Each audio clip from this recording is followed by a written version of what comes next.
Well, this is the Mercedes GLA. It's the entry-level SUV in the Mercedes range. Prices for this car start for about 50 lakh rupees for the base petrol and go all the way up to about 58 lakh rupees for this, the top-of-the-line diesel. My name is Ashish Masi.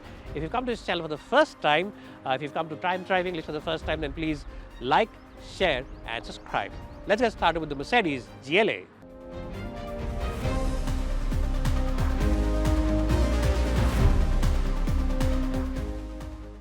Now officially, this car takes on the likes of the Audi Q3, the BMW X1 and the Volvo XC40. But the big question is that is the updated version really good enough to beat all those cars?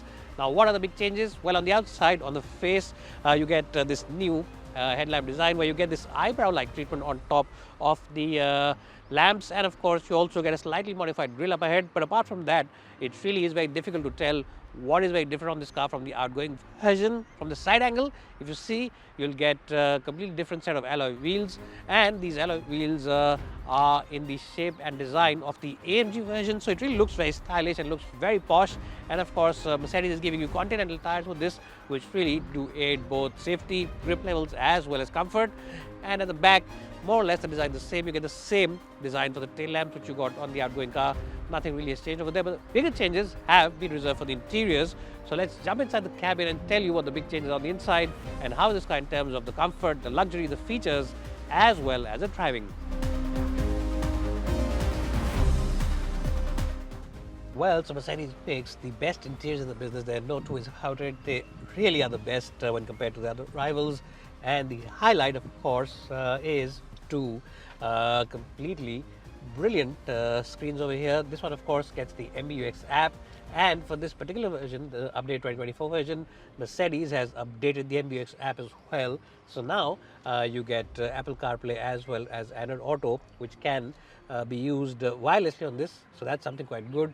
And it's an effortless system to use. Lots of menus, lots of sub-menus and everything can be controlled via this infotainment system, so it really is very good. You also get this turbine-like design for the AC vents, which really looks very cool. And of course, dual zone climate control, wireless charging for mobile phone, ADAS features, including adaptive cruise control, and as well emergency braking is there. The glove box is of a slightly decent size. It's not the biggest one, it's not the smallest one, it's a decent size. And the new thing is that this faux carbon finish over here looks really cool. And of course, it really does look like a very youthful and sporty design. Paddle shifters behind the steering wheel, and of course, a traditional gear lever stalk over here behind the steering wheel. And of course, the adjustment for seats is here on the door, unlike a lot of other cars where it's on the seat itself. You get red stitching over here, and of course, red stitching on the steering wheel. You get two sunroofs, one over here in the front and one at the back, small one at the back. And really, as I said, it's a very nice and very good place to be. It feels very posh, feels very opulent, and feels like you're sitting inside an expensive car, which it is. Door bins are large enough for those big 1 litre bottles, and of course you also get plenty of place over here where you can keep a lot of your knickknacks. My favorite feature is the fact that Mercedes still offers you a rocker switch. Yes, overall I'll give the front end of the cabin a fantastic score, a full score of 10 out of 10. It really is a good place to be. I really can't find any fault with it. Now let's jump in the back seat and see how good that really is.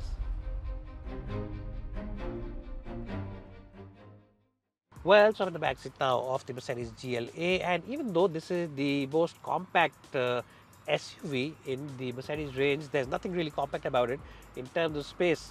And by that I mean that space is available in generous at the back.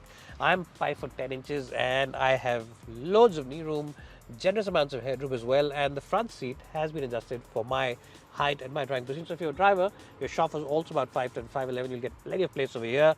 The front seat has also been raised up, so you can easily stretch your feet. And it's decent in terms of width. It's not a very wide car, but it's decent, so you can have 3 occupants at the back. But there is a huge hump in the floor panel. You don't get an armrest because you do get a headrest over here.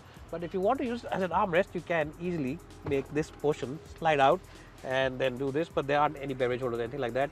This of course is meant to keep your luggage or maybe small items and take them out while you're driving. You don't have to stop the car, maybe it's really hot and it's raining outside, so you can do this. And for European markets, of course, they do it because they can keep their longer skis and stuff like that, because they do go on adventure trips and stuff like that. So this basically is meant for European markets. I'll give the back seat of this car a good score of 9 out of 10. Now let's show you the boot and then let's take this car out for a drive.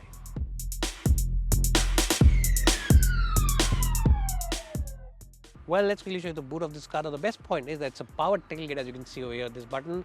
So you don't have to use your effort. It's a Mercedes, it's an opulent car, so you really shouldn't be using too much of an effort.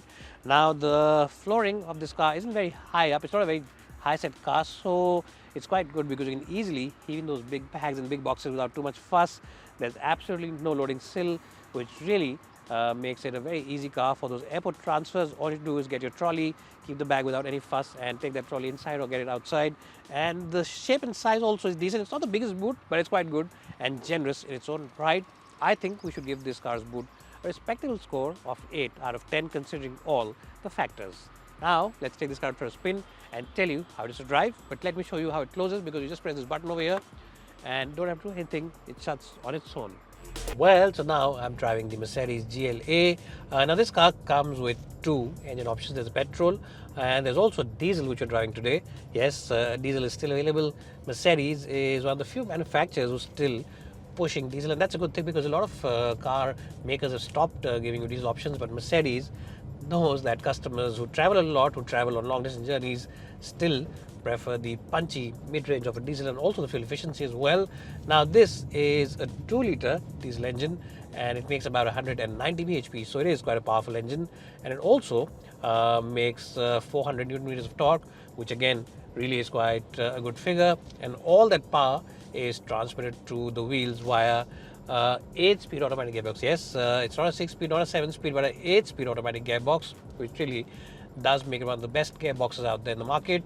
What you also will appreciate about this car is the fact that the gear shifts are really very quick, and it takes barely a millisecond before you do this over here, the pedal shifter, and the gears actually do shift. So it really is a fantastic gearbox in that right as well.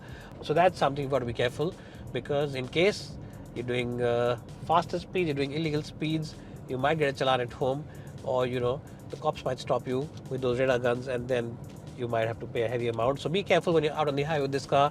Keep looking at the speedometer and keep checking what speed you're actually doing, because this car does mask its speeds very well indeed. Overall, I think in the driving department, I'll give this car a very good score of 9 out of 10.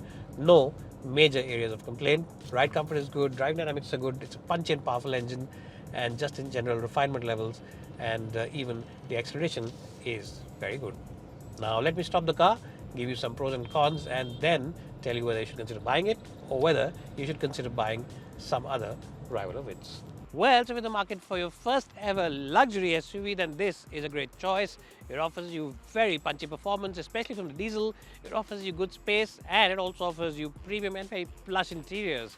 And overall, I think the pricing also seems to be very good in terms of the fact that it gets ADAS features as well as a host of brilliant equipment. So, in short, if you're in the market for this kind of car, then definitely keep the Mercedes GLA on the top of your shortlist. It's bye for now, and thanks for watching this video.